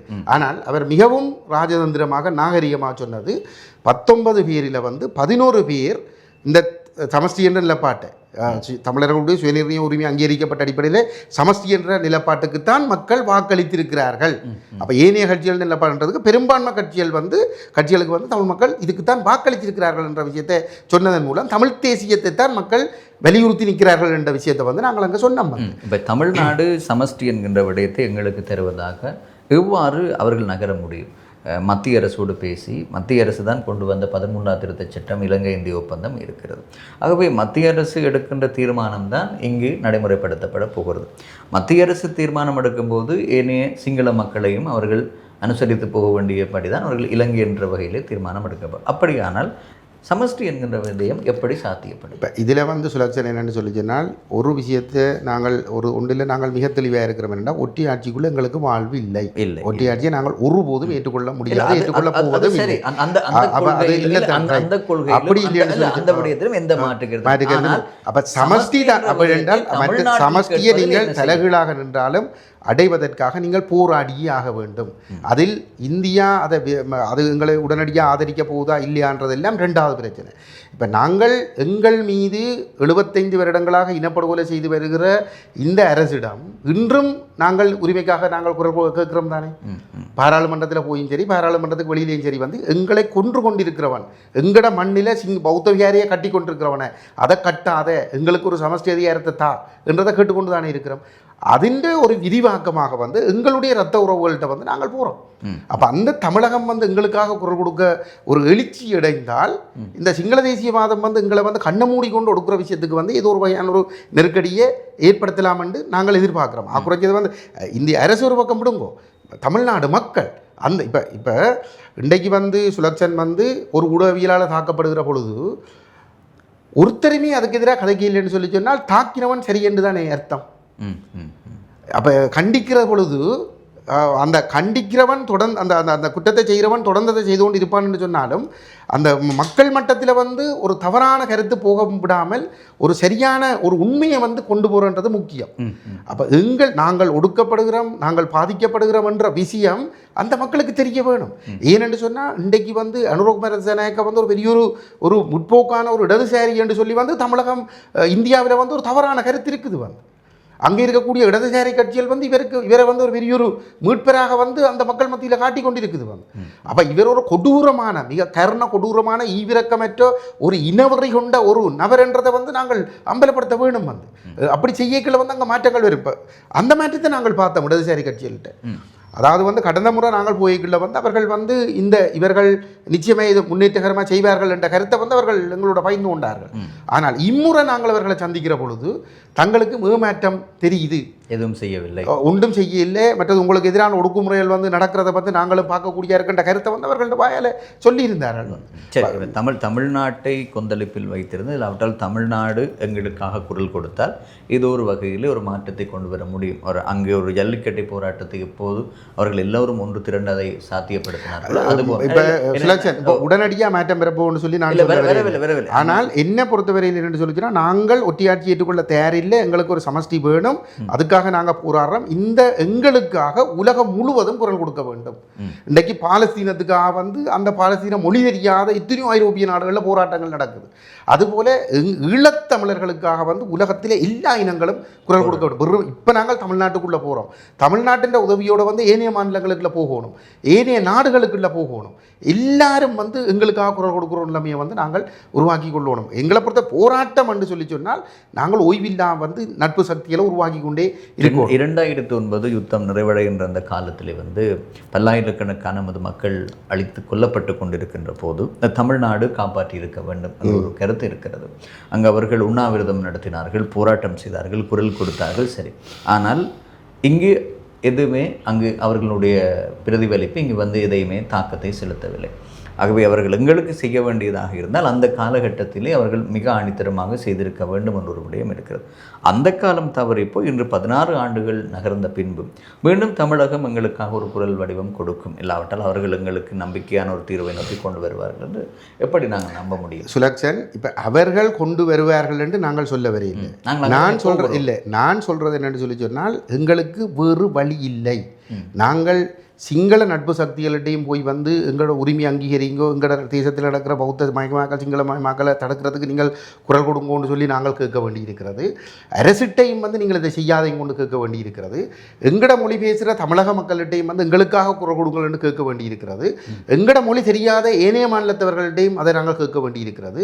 எங்களண்ட இரத்த உறவுகளாக இடம்பெயர்ந்து புலம்பெயர்ந்து போயிருக்கிற ஐரோப்பியாவில் இருக்கிற தமிழர்கள்ட்டையும் நாங்கள் அதை கேட்க வேண்டியிருக்கிறது. அவர்கள் வாழுகிற நாட்டு அரசுகள்கிட்டையும் நாங்கள் அதை கேட்க வேண்டியிருக்கிறது. ஏனென்றால் ஒரு ஒடுக்கப்படுகிறவர்களாக அந்த ஒடுக்குமுறையிலிருந்து பாதுகாப்பை தேடுவதற்கும் அதிலிருந்து விடுபடுவதற்கும் நாங்கள் யாருடைய உதவியை எல்லாம் கேட்கலாமோ அவர்களோட உதவியை கேட்க வேண்டும். உதாரணமாக இன்றிருக்கின்ற ஆட்சியாளர்களுக்கு ஒரு நெருக்கடியை ஏற்படுத்த வேண்டும் என்பதற்காக எதிர்க்கட்சியில் இருக்கக்கூடியவர்கள் யாராவது எங்களுக்கு ஒரு உதவியை செய்வதற்கு தயாராக இருப்பார்கள் என்றால் அவர்களையும் நாங்கள் பயன்படுத்திக் கொள்ளத்தான். விஜய் ஏதாவது சொன்னாரா? தமிழக விஜய் இந்த விடயம் தொடர்பில் ஏதாவது ஒரு சின்ன ஒரு சாதகமான பதிலையும் தமிழ் எங்களுக்கு ஆதரவாக இருப்போம் என்பதை வந்து அவர் தெளிவாக சொன்னார். அதே நேரத்திலே வந்து தன்னுடைய குழுவோடு கதைத்து தங்களால் செய்யக்கூடியதை வந்து நிச்சயமாக செய்வோம் என்று சொல்லியிருந்தார். ஒரு ஒரு வேண்டா வெறுப்பாக நடந்து கொள்ளவில்லை, மிகவும் விருப்போடு எங்களை வரவேற்றுக் கொண்டதை வந்து நாங்கள் உணர்ந்து கொள்ளக்கூடியதாக இருந்தது. அதாவது நீங்கள் தொல் திருமாவளவன் மூலம் செல்லும் போது அவர் அரசினுடைய ஆளுங்கட்சி சார்பாக இருப்பவர், அதை மறுக்க முடியாது. வருகின்ற விருந்தினர்களாக ஈழத்தமிழர்களினுடைய அரசியல் பிரதிநிதிகளாக உங்களை அவர் ஏற்றுக்கொண்டார். ஆனால் அடுத்த கட்ட நகர்வு ஸ்டாலினை பார்க்கும்போது அவர் மத்திக்கு ஒரு கடிதத்தை எழுதியிருந்தார். நீங்கள் வந்து சென்ற போது ஏதாவது ஒரு வாக்குறுதியோ இல்லாவிட்டால் நாங்கள் உங்கள் விடயத்திலே கரிசனை கொள்வோம் என்ற ஒரு கூற்று அங்கு கூறப்பட்டது. கரிசனை கொள்வோம் என்பதை சொல்லித்தான் அனுப்பியிருக்கிறார். ஆனால் அதுக்காக வந்து நாங்கள் அதை இப்போ என்னென்னு சொன்னால் நாளைக்கு நடந்து முடிந்து விடும் என்று நாங்கள் சொல்ல வரவில்லை. ஏனென்று சொல்லி சொன்னால் அவர்கள் இப்போ எங்களுடைய இனத்தில் இருக்கக்கூடிய எங்கட மக்களிடம் வாக்கு பெற்றிருக்கக்கூடிய தமிழரசு கட்சி எவ்வாறு நடந்து கொள்கிறது, தமிழரசு கட்சியினுடைய செயலாளர் எவ்வாறு நடந்து கொள்கிறார்? அப்போ எங்களுடைய தரப்பே இந்த முயற்சிகளுக்கு முற்றிலும் மாறாக இருக்கிற பொழுது நாங்கள் வெளியிருக்கிறவர்களை வந்து குறை சொல்லி பிரயோசனம் இல்லை. அப்போ நான் சொல்கிறேன் என்று சொன்னால் அவர்கள் செவிமடுக்காவிட்டாலும் 100 தடவையோ 1000 தடவையோ திருப்பி வந்து எல்லா சக்திகளையும் எங்களை நோக்கி செவிமடுக்க பண்ணுவதற்கு நாங்கள் முயற்சிப்பதை தவிர வேறு வழியில் அப்படி இல்லைன்னா சிங்கள பௌத்தமாக மாறும்.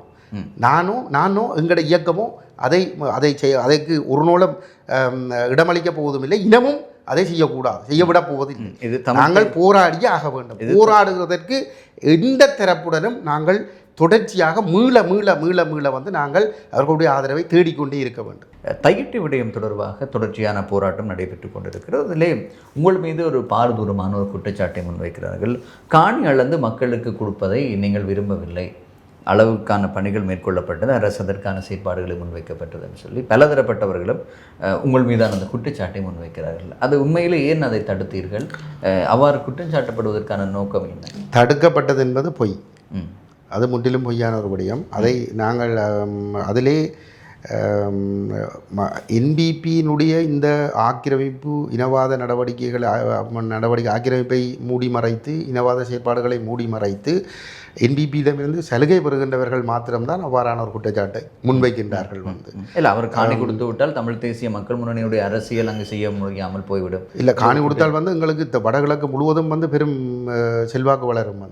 என்று சொல்லி சொன்னால் அந்த போராட்டம் வெற்றி என்று சொல்லி மக்களுக்கு மக்களுக்கு ஒரு மாபெரும் நம்பிக்கை ஒன்று எங்கள் மீது ஏற்படும் மற்றது சிங்கள பௌத்தத்தின் இனவாத நிகழ்ச்சிகளுக்கு வைக்கப்படுற முதலாவது ஆப்பாக அது அமையும் அப்போ அதை புரிந்து கொள்ளாதவர்கள் இல்லை நாங்கள், எங்களுக்கு தெரியும். ஆனால் காணியை விடப்போகிறோம் என்று சொல்லி ஏமாற்றி அந்த மக்களிடம் கையொப்பம் பெற்று அந்த காணிகளை நிரந்தரமாக சுவீகரிப்பதற்கு அவர்கள் எடுக்கிற முயற்சியை தெரிந்து கொண்டே நாங்கள் அனுமதிக்க முடியாது.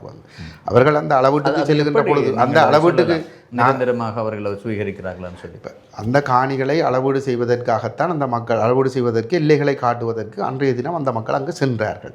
அவர்களை நாங்கள் தடுத்திருக்கவில்லை, அவர்கள் எங்களுக்கு சொல்லிவிட்டு தான் சென்றார்கள்.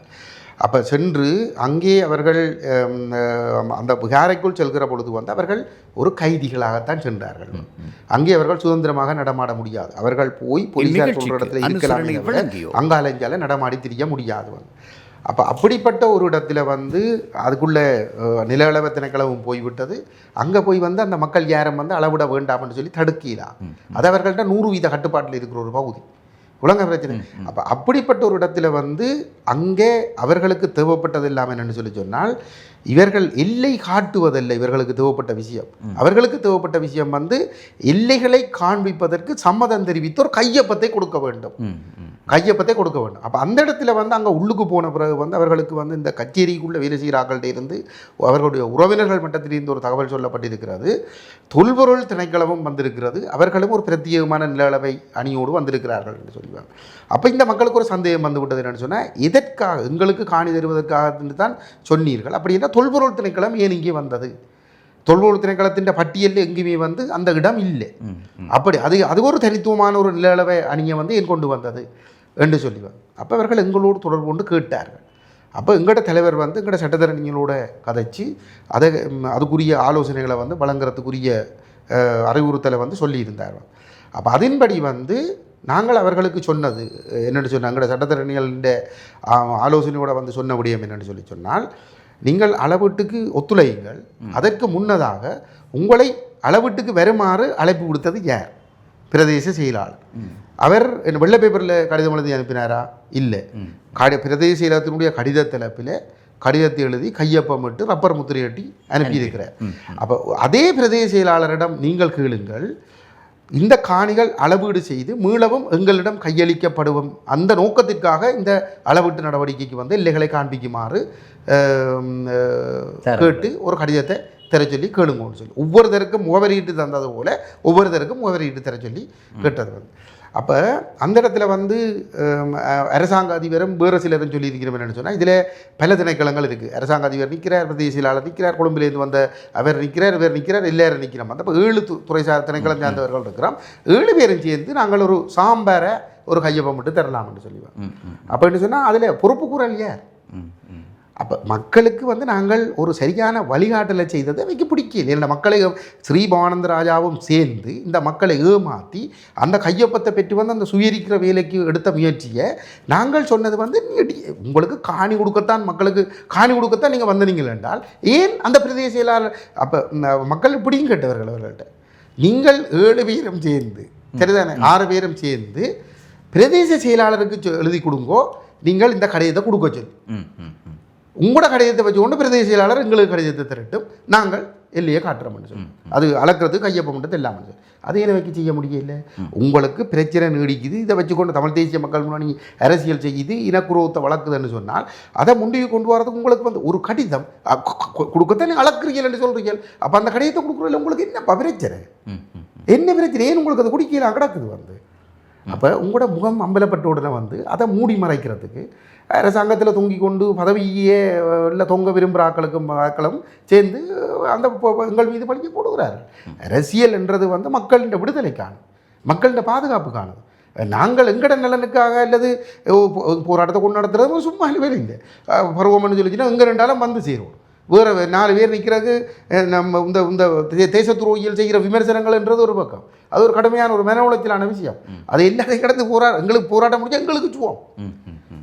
அதுக்காக நாங்கள் எங்களுக்கு தெரியக்கூடியதாக அந்த காணி சுவீகரிக்கப்பட சரி நீங்கள் எங்கட கதையை விடுங்கோவன் இந்த போன டிசிசி கூட்டத்தில் அர்ச்சுனா என்ன சொல்கிறார் தெளிவாக சொல்கிறார் அளக்கிறதுக்கு கையெழுத்து வைங்க, இதை விடுறது இல்லைன்றதை பிறகு அது எல்லாம் தீர்மானிக்கப்படும் சொல்லி. அப்போ நீங்கள் விடப்போறன்னு சொல்லி அங்கே சொல்லப்பட்டது போய் தானே. அர்ஜுனாவன் கச்சேரியில் வந்து சொன்ன கருத்துக்களின்படி வந்து விடுறதுன்றது இல்லை. அது அர்ஜுனாவின் கருத்து கச்சேரியின் கருத்து ஆகுமா? இல்லை தான். இல்லை, அவர் வந்து இந்த விஷயத்தில் முழுமையாக ஈடுபடுற ஒரு ஆள். ஆரம்பத்திலேருந்து இந்த போராட்டங்களை கொச்சப்படுத்தி வந்து இதை செய்கிறோம். அவர் என்பிபின்ற நிகழ்ச்சிகளில் சேர்ந்து செயற்படுற ஒரு ஆள். அவர் வந்து இந்த காணியை பிடியாத அளப்பிக்கிற ஒப்புதலை பெற்றுக் கொடுத்து அரசிட்ட பரிசுகளும் சலுகைகளும் பண்ணுறதுக்கு நாக்க தொங்க போட்டு கொண்டு அலைகிற ஒரு ஆள் உலக நிலைத்தின வந்து. அப்போ அவர் சொல்கிறதும் அரசின் நடவடிக்கையும் உண்டாத்தானே இருக்குது. இப்போ அளந்து உங்களுக்கு தான் தரப்போகிறோம் என்று சொல்லி எழுதி கொடுக்க முடியாமல் இருக்கின்றால் அதன் நோக்கம் என்ன? உண்மையிலேயே அளந்து கொடுக்க போகிறது இல்லை காணி. அதைத்தான் அர்ஜுனா சொல்கிறார். இது அர்ஜுனாவில் உள்ள கோபத்தில் சொல்வது போல் இருக்கிறது. இல்லையே, டிஎஸ்ஓசியில் கச்சேரி கூட்டத்தில் அவர் வெளிப்படையாக சொன்ன விஷயமே இது. நான் ஒன்றும் கற்பனையில் சொல்லலையே, நீங்கள் அந்த ரெக்கார்டிங்கள் இருக்குத்தானே, போய் எடுத்து பாருங்க வந்து. அவர் வந்து அவருக்கு வந்து என்னென்றால் அவர் இந்த சனத்தை ஏமாற்றி எப்படியாவது அந்த கையெழுத்தை வேண்டி அளந்து கொடுத்து அரசிட்ட பாராட்டுப்படுறதுக்கு அவர் எடுத்த முயற்சியும் விளைச்சி போச்சு. அப்போ அவருக்கு தாங்கிக் கொள்ள முடியல. அவர் எங்களை போட்டு திட்டி துளைச்சி கொண்டிருக்கிறார் வந்து. விளங்குதானே வந்து.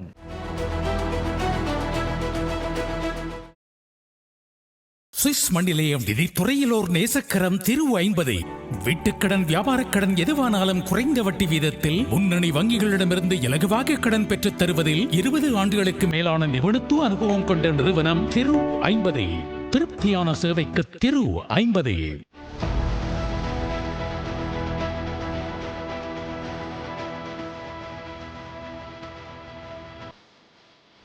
வலிவடக்கை பொறுத்தவரையில் 2 போராட்டங்கள் நடைபெற்று கொண்டிருக்கிறது. 3 போராட்டங்கள் இப்போது இணைந்திருக்கிறது. அந்த 3 போராட்டங்களினுடைய முடிவும் வந்து இல்லாவிட்டால் அதுக்கான ஒரு சாதகமான பதில் வருமா என்று கேட்டால் தொடர்ச்சியாக இல்லை, போராட்டம் என்பதுதான் பதிலாக இருக்கிறது. எங்கு வரை இந்த போராட்டம் செல்ல போவது? முடிவு வரும் வரை போராட வேண்டும். இந்த உலக வரலாற்றை நீங்கள் எடுத்துக்கொண்டால் இப்போ கருப்பின மக்கள் தங்களுடைய அடிமைத்தனத்திலிருந்து விடுவதற்காக 500-600 ஆண்டுகள் போராடி இருக்கிறார்கள். ஒடுக்கப்படுகிறவன் தன்னுடைய அந்த ஒடுக்குமுறையிலிருந்து விடுபடுவதற்காக வந்து இறுதி மூச்சு வரை அவன் போராடி கொண்டே இருக்க. இல்லை, தையிட்டி விகாரை என்பது அகற்ற முடியாத ஒரு விடயம் தானே, கட்டி முடிக்கப்பட்ட ஒரு மத. ஜனாதிபதி என்ன சொன்னார்? நாட்டில் சட்டம் எல்லோருக்கும் சமன், இன வேறுபாடு மத வேறுபாடுகள் இல்லை என்று சொன்னார். அப்போ சட்டம் எல்லோருக்கும் சமன் என்று சொல்லிச்சுன்னா சட்டவிரோதமாக கட்டப்பட ஒரு கட்டிடம் எப்படி வந்து அகற்றப்படாமல் இருக்க முடியும்? அது ஜனாதிபதி உண்மையிலேயே இனவாதமற்றவர் மதவாதமற்றவர் என்று சொல்லி சொன்னால் அந்த சட்டவிரோத கட்டடம் அகற்றப்பட்டே. ஜனாதிபதியால் தனியாக ஒரு முடிவு எடுக்க இல்லை, அப்படி இல்லையே வந்து இது சட்டம். எங்களுக்கு அந்த கதை தேவையில்லை.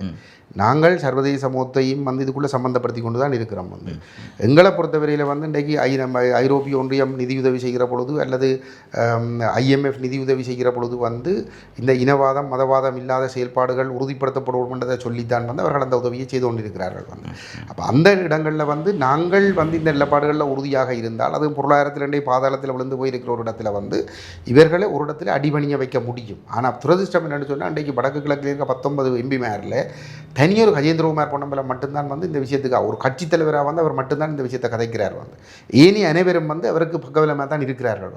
அதனால தான் இதில் மாற்றத்தை ஏற்படுத்த முடியல. ஆனால் முழு பேரும் வந்து இதில் வந்து குறைஞ்ச 50% வந்து இதில் உறுதியாக நின்றால் இந்த IMF அடுத்த கட்ட நிதி கொடுக்குறதுக்கு இடையில் வந்து குறைஞ்சது வந்து இந்த விகாரையை வந்து முழுமையாக அந்த இடத்துல பயன்பாட்டை நிறுத்தி வந்து காணியாவது வந்து விடுவிக்கப்பட்டிருக்கும். வந்து அப்போ அவர்களுக்கு என்னென்றால் இவர்கள் எல்லாரும் துணையாக இருக்கிறார்களே. அப்போ நாம் எங்கட பக்கத்தில் பலவீனங்கள் இருக்கிறத வந்து நாங்கள் புரிந்து கொள்ளாமல் புது சாத்தியம் இல்லை என்று நாங்கள் கருதக்கூடாது. சட்டம் எல்லாருக்கும் சமன் என்று சொல்லி சொன்னால் சட்டவிரோத கட்டிடம் என்றால் அது அகற்றப்பட்டு தான் ஆகணும். ஆனால் சட்ட ரீதியான நடவடிக்கைகளுக்கு செல்லலாம் தானே? அப்படி சட்ட ரீதியான நடவடிக்கைகளுக்கு இப்போ இலங்கை நீதித்துறை வந்து அரசியல் மயப்பட்டிருக்கிறது இனவாதமயப்பட்டிருக்கிறது என்று சொல்லி வந்து 15ஆம் ஆண்டிலேயே இளவரசர் சயீத் வந்து சொல்லியிருக்கிறார். அப்படினால் எப்படி அது இண்டவரை எல்லோருக்கும் சமன் அதுக்கான நீதி கிடைக்கும் அவர் சொல்லுறாரே சட்டம் எல்லோருக்கும் சமன் என்று சொல்லி இல்லை. அப்போ என்று சொல்லி அது அப்போ நாங்கள் இந்த போராட்டத்தை கைவிட்டோம்னா அவர் சட்டத்தை எல்லாருக்கும் சமனாக நடைமுறைப்படுத்துறேன்னு சொல்லுவார். உலகான தன் மீது நம்பிக்கை வைத்து வந்து இப்போ எல்லா பிரச்சனையும் தீர்த்து விட்டேன்னு சொல்லுவார். நாங்கள் போராடுறதன் மூலம் தான் அவர் இனவாதமாக செயல்படுற வேண்டுமே தீர்க்க வேண்டும். அது இப்போ நாங்கள் வலுவாக இவ்வளவு தூரம் நாங்கள் வலுவாக போராடுறோமோ அந்த அளவுக்கு வந்து அதுக்குரிய பலனாக கிடைக்கும். இந்த போராட்டம் வந்து ஒரு ஏதோ ஒரு இடத்துல தோல்வியாக முடிந்தால் கூட என்னை பொறுத்தவரையில் வந்து எங்களுடைய இனம் போராட்டத்தை கைவிடக்கூடாது. ஏனென்று சொல்லி சொன்னால் வந்து இன்றைக்கு போராடுறது கஜேந்திரகுமார் பொன்னம்பலம் மட்டும்தான். உலகான வந்து ஒரு இனமாக போராடினால் இதெல்லாம் ஒரு சின்ன விஷயம். இன்றைக்கு இவர்களுக்கு வந்து தமிழ் சமூகத்தின் ஒத்துழைப்பு இல்லாமல் சர்வதேச மட்டத்தில் போய் ஒரு அளவில் செய்து கொண்டு வரையலாம். என்னென்னு சொல்கிறேன், இவைக்கு தமிழ் சமூகத்தின் சிறுபான்மை சமூகம், நாங்கள் சிறுபான்மை என்று சொல்லாவிட்டாலும் சர்வதேச சமூகத்தின் பார்வையில் சிறுபான்மை சமூகம்ன்றது முழுமையாக வந்து ஒரு ஓரங்கட்டப்படுறதை வந்து அவர்கள் அனுமதிக்கிறது இல்லை.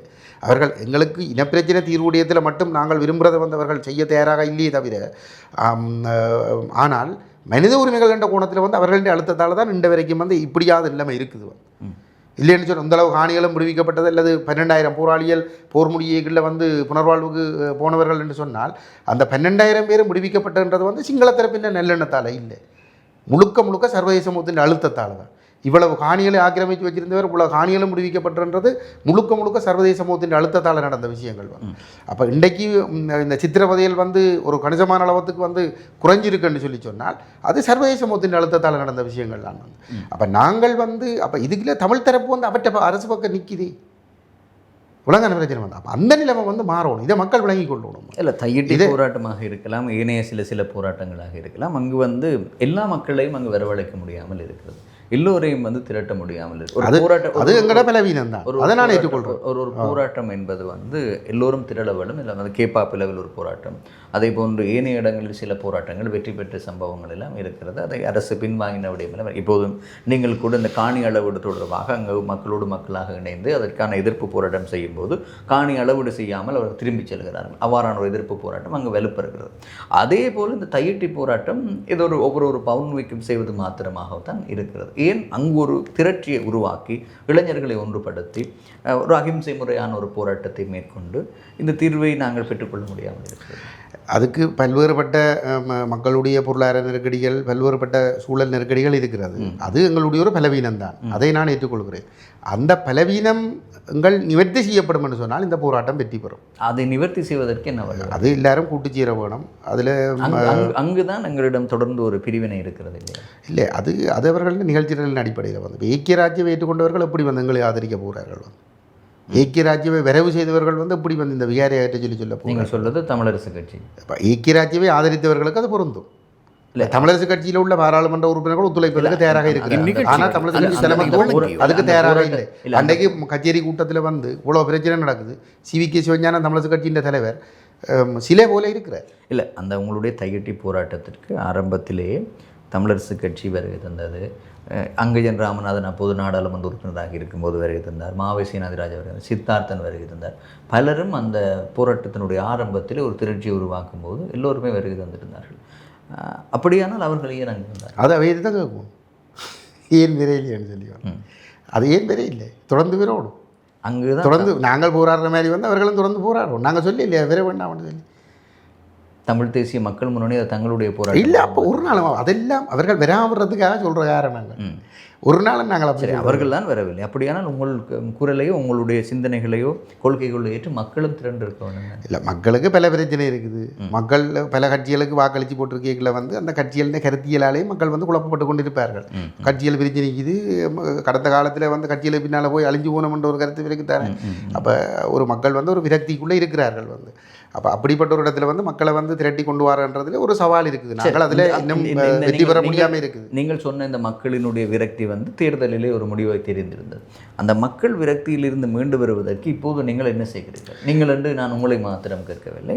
தமிழ் தேசிய பரப்பிலிருந்து மக்களினுடைய வாக்குகளை பெற்று நாடாளுமன்றம் சென்ற தமிழ் தேசிய அரசியல் நாடாளுமன்ற உறுப்பினர்கள் எல்லாம் கடந்து வந்த தவறுகளை நிவர்த்தி செய்து மக்கள் ஒரு வெறுப்பின் மீது இதில் வந்து சுலக்ஷன் வந்து இப்போ நாங்கள் ஒரு ஒடுக்கப்படுகிற ஒரு இனம்.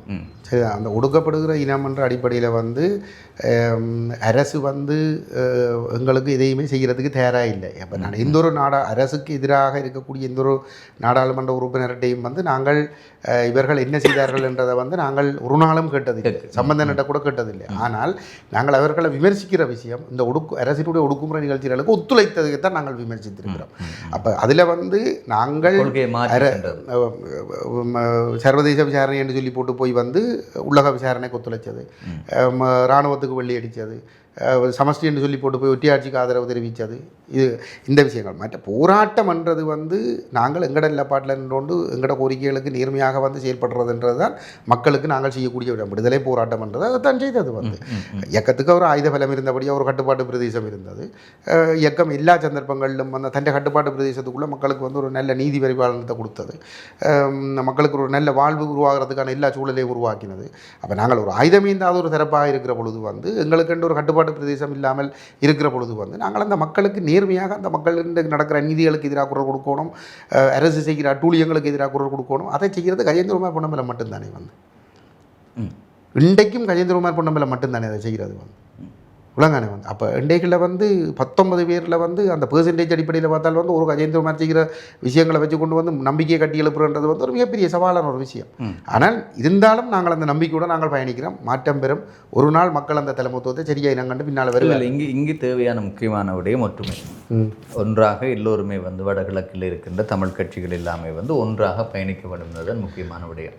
ஆகவே அங்கு நாங்கள் பிரிந்து நிற்கிறோம். இல்லை, நான் உங்கள்கிட்ட கேட்குறேன், எல்லாரும் ஒன்றா ரெண்டு அர்ஜுனா சொல்கிற மாதிரி வந்து மாகாண ஆஸ்பத்திரியை மத்திய கொண்டு போகணும்னு சொல்லி சொன்னால் அதை நான் ஏற்றுக்கொள்ளும் நினைக்கிறீங்களோ? இல்லை, அது அப்படி தேவை இல்லை. இப்போ நான் கேட்குறேன், ஒற்றுமை என்றது வந்து இன்னத்தில் என்ற ஒரு கேள்வி இருக்குது. எல்லாரும் ஒற்றுமையானு சர்வதேச விசாரணை வேண்டாம் என்றால் ஜனம் எங்களோட நிற்கும் நினைக்கிறீங்களோ? இல்லை, மக்களுக்கு சரியான சிந்தனை என்றால் உங்களுடைய அந்த கொள்கைக்கு மக்கள் அதிகமான வாக்குகள் வழங்கி இருக்க முடியும். இல்லை, மக்கள் ஒரு பிரச்சாரங்களின் பொழுது வந்து மக்கள் குழப்பப்படுகிறார்கள்.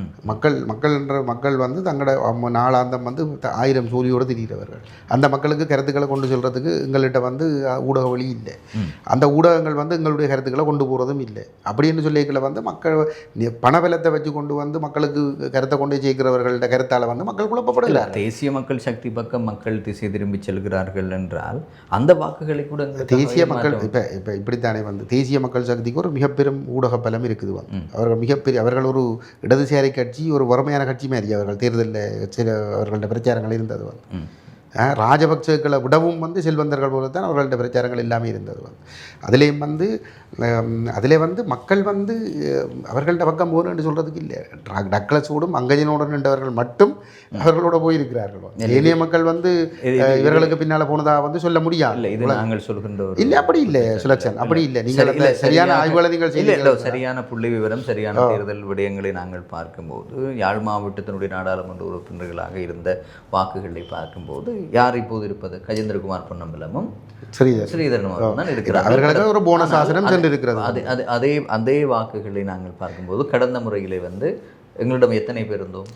அது சரி. ஆனால் சுலக்ஷன் வந்து வாக்குகள் என்றது வந்து சுதந்திர கட்சிக்கும் ஐக்கிய தேசிய கட்சிக்கும் மொட்டு கட்சிக்கும் போன வாக்குகள் தான் ஒன்றாக வந்து அவர்களுக்கு சென்றது. திரண்டு சென்றதனால் வந்து அவர்களுக்கு அந்த போனஸ் ஆசனமும் தேசிய பட்டியல் ஆசனமும் வந்திருக்கிறதே தவிர தமிழ் தேசிய வாக்குகள் வந்து அவர்களுக்கு சென்று எல்லாத்தையும் பார்க்கிற பொழுது வந்து அவர்களுக்கு வந்து என்னை பொறுத்தவரையிலே வந்து தமிழ் தேசிய வாக்குகள் தான் பெரும்பான்மையாக இன்று இருக்கிறது. நீங்கள் மொத்தத்தில் வடகிழக்கில் வந்து 19 பேரில் 11 பேர் எதிர்கட்சி தரப்பில் தான் இருக்குது வந்து. அப்போ தமிழ் தேசிய வாக்குகள் வந்து அவர்களோட போனான்னு சொல்லி சொல்ல முடியாது. சரிதானே? அதில் பின்னடைவு இருக்கிறது. ஆனால் அதுக்காக வந்து தமிழ் தேசிய வாக்குகள் அங்கே போகணும்னு சொல்லி வந்து சொல்ல முடியாது. தமிழ் தேசிய வாக்குகள் அங்கு போகவில்லை என்றால் நீங்கள் சொல்வது போல டக்ளஸ் தேவானந்தாவிற்கும் அங்கஜன் ராமநாதனுடைய வாக்குகள் தான் அங்கு இருக்கிறதுன்னு சொல்லி நாங்கள் வைத்துக் கொண்டால் கஜேந்திரன் இம்முறை நாடாளுமன்ற உறுப்பினராக இருந்திருப்பார் இல்லையா? போன முறை நம்ம வெற்றி பெற இல்லை தானே? அது அப்படி இந்த முறை இதில் வந்து என்னென்னு சொல்லி சொன்னால் நாடு முழுவதும் ஏற்பட்ட அரகலைய போராட்டத்தினுடைய அந்த எதிரொலி முழு நாட்டையும் தான் பாதித்திருக்கிறது. அவர்களுடைய பொய் பிரச்சாரம் வந்து அதாவது வந்து ஒரு 75 வருடம் ஆட்சியில் இருக்காதவர்கள், குறிப்பாக 40-45 வருடங்கள் ஆயுத போராட்டத்துக்கு பிறகு வந்து ஒரு இடதுசாரி கருத்தியலை சொல்லி கொண்டு வந்தவர்கள், எங்களுடைய புலிகளை போன்று அவர்களும் வந்து ஒரு போராளிகள் என்ற ஒரு தோற்றப்பாட்டை காட்டிய பொழுது வந்து மக்கள் மத்தியில் ஒரு ஒரு ஒரு ஒரு குழப்பம் ஒன்று ஏற்படுத்தப்பட்டிருந்தது. இப்போ இந்த இடத்திலே வந்து இடையிலே ஒரு சிலர் வந்து அரச புலனாய்வு பிரிவால் அவர்களுடைய பின்னணியோடு இயங்கக்கூடியவர்கள் களங்களில் இறக்கப்பட்டதும் வந்து இந்த வாக்குச்சிதறல்களுக்கு ஒரு காரணம் வந்து இல்லை, அந்த உண்மையான இன்னொரு விடயம் இருக்கிறது இல்லை. இது எல்லாவற்றையும் தாண்டி இது எல்லாம் இருந்தாலும் கூட இன்னொரு விடயம் இருக்கிறது இல்லை. தமிழ் தேசிய கட்சிகளுக்கு கடந்த நாடாளுமன்ற தேர்தல்களிலே மக்கள் தொடர்ச்சியாக வாக்களித்து அந்த கட்சிகள் என்ன செய்கிறார்கள், ஒவ்வொருவர் தங்களுக்குள் மோதிக்கொள்கிறார்கள். மக்களுக்கான தீர்வு 17 ஆண்டுகள் ஆகியும் எதுவுமே அவர்கள் பெற்றுக்கொள்ளவில்லை. இம்முறை நாங்கள் ஒரு மாற்றத்திற்காக தேசிய மக்கள் சக்திக்கு வாக்களித்து பார்ப்போம். எங்களில் இருக்கின்ற பிழைகளை நாங்கள் மக்களிடம் விரக்தியை ஏன் ஏற்படுத்தினோம் என்பதை நாங்கள் பரிசீலிக்க தவறுகிறோம். மீண்டும் என்ன செய்கிறோம், தேர்தல் முறையில் நீங்கள் சொல்வது சரி, வீதாசார தேர்தல் பிரதிநிதித்துவ முறையில் வந்து 88,000 வாக்குகளை எடுத்தவர்களுக்கு 3 நாடாளுமன்ற உறுப்பினர் சென்றிருக்கிறது. ஆனால் அந்த 88,000 அங்கு செல்ல விட முடியாமல் நாங்கள் கட்டி இங்கு இழுத்திருக்க முடியும் இல்லையா? என்னன்னு சொல்லி அதுல வந்து இணைத்து சொல்கிறோம், எங்களுக்கு அது தோல்வி என்னன்னு சொல்லி சொன்னால் இல்லை, என்னை பொறுத்தவரையில் வந்து என்னென்னு சொல்லி சொன்னால் வந்து என்னை பொறுத்தவரை எங்களுக்கு வந்து வெற்றி என்று தான் நான் சொல்லுவேன். இரண்டால் எதிரி நாங்கள் வந்து இந்த சர்வதேச அரசுகள் கொஞ்சம் பொறுங்கோ, சர்வதேச அரசுகளும் இலங்கை அரசும் கஜேந்திரகுமார் பொன்னம்பலத்தை தோற்கடிக்க வேண்டும் என்பதற்காக குறிவைத்து செயற்பட்டிருந்தார்கள். உலகானே இந்த அறகலைய போராட்டத்துக்கு பிற்பாடு நாடு முழுவதும் ஏற்பட்ட எழுச்சி தான் 35 ஆண்டுகளாக வந்து அரசில் இருந்து மக்களுக்கு சிலைகளை அள்ளி கொடுத்து கொண்டிருந்த டக்ளஸ் வானந்தாவும் அங்கஜன் ராமநாதனும் வந்து இந்த படத்திலிருந்து தூக்கி எறியப்பட்டார்கள் முற்று முழுதாக. தமிழ் நிழல் பிரதமராக வலம் வந்து கொண்டிருந்த சுமந்திரன் கூட இன்றைக்கு தமிழ் அரசியல் பரப்பிலே வந்து ஒரு மிக முக்கியமான ஒரு நபராக காட்டப்பட்ட ஒரு நபர் இந்த தேர்தலிலே தோற்கடிக்கப்படுகிறார். இந்த பெரிய சுனாமி போன்ற ஒரு அலைக்குள் வந்து எங்களுடைய தரப்பிலே வந்து கஜேந்திரகுமார் பொன்னம்பலத்தினுடைய வெற்றியை நாங்கள் உறுதிப்படுத்தி இருக்கிறோம் என்று சொன்னார். இவ்வளவு பொய் பிரச்சாரங்களுக்கு மத்தியிலே மக்கள் மத்தியிலே நாங்கள் ஆழமாக வேறு ஒன்று இருந்ததன் காரணமாகத்தான் எங்களால் அந்த வெற்றியை உறுதிப்படுத்தி கொள்ளக்கூடியதாக இருந்தது. உலக அந்த வகையில் வந்து என்ன பொறுத்தவரை தமிழ் தேசியம் வந்து அந்த இடத்துல காப்பாற்றப்பட்டிருக்குது. அதை நாங்கள் சாதிச்சிருக்கிறோம்னு தான் நான் சொல்லுவேன். சரிதானே? அது ஒரு இதில் வந்து மற்றவர்களுக்கு வந்து அரசுகள் ஆதரிக்கிற பொழுது எங்களுக்கு அரசுகள் வந்து எங்களுடைய தலைவரை தோற்கடிப்பதற்காக செயல்பட்டிருந்தது. ஆனால் நாங்கள் அவர்களை நாங்கள் தோற்கடித்து எங்களோட தலைவரை வந்து நாங்கள் வெளில வச்சிருக்கிறோம். அந்த விஷயத்தில் என்ன பொறுத்தவரையில் வந்து இந்த பயணத்தில் ஒரு பின்னடைவு தான், அதனால் இல்லைன்னு சொல்லல. ஆனாலும் வந்து தமிழ் தேசிய பயணத்தில் வந்து கஜேந்திரகுமார் பொன்னம்பலத்தை இந்த படத்தில் இந்த கட்டுறதுக்கு 2010 எடுத்து வந்த முயற்சிகளை இந்த முறை வந்து இந்த தென்னிலங்கையில் ஏற்பட்ட அந்த அறகலை எழுச்சியோடு இல்லாமல் பண்ணுறதுக்கு எடுத்த முயற்சியை நாங்கள் தவிடுபொடியாக்கி இருக்கிறோம். இளையோர் அரசியல் என்பது இங்கே முக்கியத்துவம் பெறுகிறது. அடுத்து வருகின்ற தலைமுறை, அடுத்து வருகின்ற அரசியல் பயணங்களிலே வந்து இளையோர்களுக்கு முக்கியத்துவம் கொடுக்க வேண்டும் என்ற ஒரு விடயம் இருக்கிறது. உங்களுடைய கட்சியோ இல்லாவிட்டால் தமிழ் தேசிய பேரவையோ அந்த விடயத்தை எவ்வாறு நகர்த்துகிறது? நாங்கள் அந்த 7 பேரை பார்த்துருந்தோம். இந்தியாவிற்கு சென்ற 7 பேரில் வந்து இளையோர்களுடைய பங்களிப்பு என்பது குறைவு. அப்படி இளையோர் என்று பார்க்கும்போது சுகாசை மாத்திரம் நாங்கள் அங்கே சுட்டி காட்ட முடியும். அந்த வாய்ப்புகளை உங்களுடைய கட்சியும் அமைப்பும் எப்படி கொடுக்க போகிறது? இவ்வாறான திட்டங்கள் இருக்கிறது. இப்போதைக்கு வந்து இருக்கக்கூடிய கட்சியினுடைய தலைவர்களாக வந்து நாங்கள் இந்த அணி சென்றிருக்கிறோம். எதிர்காலத்தில் வந்து எங்களுடைய இந்த நிலப்பாடுகளோடு உறுதியாக பல இளைஞர்கள் பயணித்து கொண்டிருக்கிறார்கள். அவர்களுக்கான அந்த வாய்ப்புகள் வந்து நிச்சயம் அவர்கள்ட்ட தான் இந்த பயணத்தை கையளிக்க வேணும். வேறு யார்கிட்ட கையளிக்கிறது அது அவர்களுக்குரிய சந்தர்ப்பம், உரிய நேரத்தில். அடுத்தடுத்து யார் இவரிடம் அந்த ஓடிக்கொண்டிருக்கின்ற அந்த அஞ்சல் தடியை மாற்றப் போகிறோம் என்பதை ஒரு தமிழ் தேசிய விடுதலைக்கான கஜேந்திரன் மட்டும் அதை கொண்டு போவோம், கஜேந்திரகுமார் மட்டும் கொண்டு போவோம். ஏனைய கட்சிகளில் பார்த்தால் அதை மற்ற தலைவர்கள் டக்ளஸ் வானந்தா மட்டும் கொண்டு போவோம். அப்படி கடந்த காலங்களில் அரசியலில் முன்னோடிகளாக இருந்தவர்களாம் தொடர்ந்து ஓடிக்கொண்டே இருக்கிறார்கள். புதிய ஒருவர்களையும் இளையோர்களையும் அவர்கள் அடையாளப்படுத்த தவறுகிறார். இது சில வேளைகள் உங்களுக்கு கோபத்தை ஏற்படுத்தலாம். எங்களை பார்த்து இப்படி ஒரு கேள்வி, இது உங்களை பார்த்து நான் கோபத்திலோ இல்லாவிட்டால் நீங்கள் தான் தொடர்ந்து பயணித்துக் கொண்டிருக்க உங்களுடைய வழிகாட்டல் தேவை. அதற்கு பின்பு என்ன ஒருவரை உருவாக்கவில்லை. இல்லை, அந்த செயல்பாடுகளை நாங்கள் செய்து கொண்டே இருக்கிறோம். காலம் வருகிற பொழுது வந்து உரியவர்களிடம் அந்த பொறுப்புகள் கையளிக்கப்படும். இது வந்து காலங்கள் கட்டாயம் அது கையளிக்கப்படும். இப்போ இது எங்களை மற்ற கட்சிகள் வந்து ஏனைய ஆளுங்கட்சிகளை போன்று தான் கட்சிகள் அவர்களையும் எங்களையும் ஒப்பிட முடியாது. ஏனென்று சொன்னால் அவர்கள் வந்து இலங்கையினுடைய ஒட்டியாட்சியை ஏற்றுக்கொண்டிருக்கிற தரப்புகள். நாங்கள் மட்டும்தான் ஒட்டியாட்சியை கேள்விக்குட்படுத்தி வந்து ஒரு இலட்சியத்தை கொண்டு முன்னுக்கு போகிறதுக்காக வேலை செய்கிறோம். எங்களுக்கு பல்வேறுபட்ட அழுத்தங்கள் இருக்குது, பல்வேறுபட்ட நெருக்கடிகள் இருக்குது. வேறு எவருக்கும் அந்த அழுத்தங்கள் தனிப்பட்ட ஒருவருக்கான வெற்றி தோல்விக்கு வந்து அங்கே அழுத்தங்கள் நெருக்கடிகள் இருக்கலாமே தவிர அவர்களுடைய கொள்கைக்கு எந்த விதமான அழுத்தங்களும் நெருக்கடிகளோ இல்லை. இரண்டு அவர்கள் முழு பேரும் ஒட்டியாட்சியை ஏற்றுக்கொண்ட தரப்புகள். நாங்கள் ஒட்டியாட்சியை கேள்விக்குட்படுத்தி கொண்டு பயணிக்கிற ஒரு தரப்பின் அடிப்படையில் அந்த அந்த அந்த விஷனோடு இருக்கக்கூடிய கஜேந்திரகுமார் பொன்னம்பலத்தின் தலைமையில் வந்து இந்த சமூகம் வந்து ஒரு கணிசமான காலம் வந்து வழி நடத்தப்பட வேணும் வந்து அதன் ஊடாகத்தான் வந்து அந்த இளைஞர்கள்ட்ட வந்து அந்த பொறுப்புகள் வந்து கையளிக்கப்பட வேணும். அது ஒரு மிகவும் சவாலான ஒரு விடயம் வந்து விலங்கு தானே வந்து. ஆனால் அது நிச்சயமாக வந்து அதை நாங்கள் செய்து கொண்டு தான் போகிறோம். காலம் அதற்கு பதில் சொல்கிறதுல அது காலம் கையளிக்கும். சரி, இதோடு நாங்கள் இன்றைய சொல்லாயுதம் நிகழ்ச்சி நிறைவுக்கு கொண்டு வரலாம். இன்றைய சொல்லாயுதம் நிகழ்ச்சியில் கலந்து சிறப்பித்திருந்தார் முன்னாள் நாடாளுமன்ற உறுப்பினர் தமிழ் தேசிய மக்கள் முன்னணியினுடைய பொதுச் செயலாளர் திரு செல்வராஜா கஜேந்திரன் அவர்கள். அவருடைய இந்த அரசியல் பயணத்தின் மத்தியில் நேரத்தை ஒதுக்கி இந்த நிகழ்ச்சியில் கலந்து சிறப்பித்தமைக்கு மனமார்ந்த நன்றிகள். மிக்க நன்றி சுலக் சார்.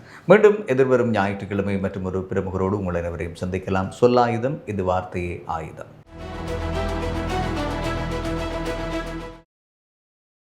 சுவிஸ் மண்ணிலே நிதித்துறையிலோர் நேசக்கரம் திரு 50 வீட்டுக்கடன் வியாபாரக் கடன் எதுவானாலும் குறைந்த வட்டி வீதத்தில் முன்னணி வங்கிகளிடமிருந்து இலகுவாக கடன் பெற்றுத் தருவதில் 20 ஆண்டுகளுக்கு மேலான நிபுணத்துவ அனுபவம் கொண்ட நிறுவனம் திரு 50.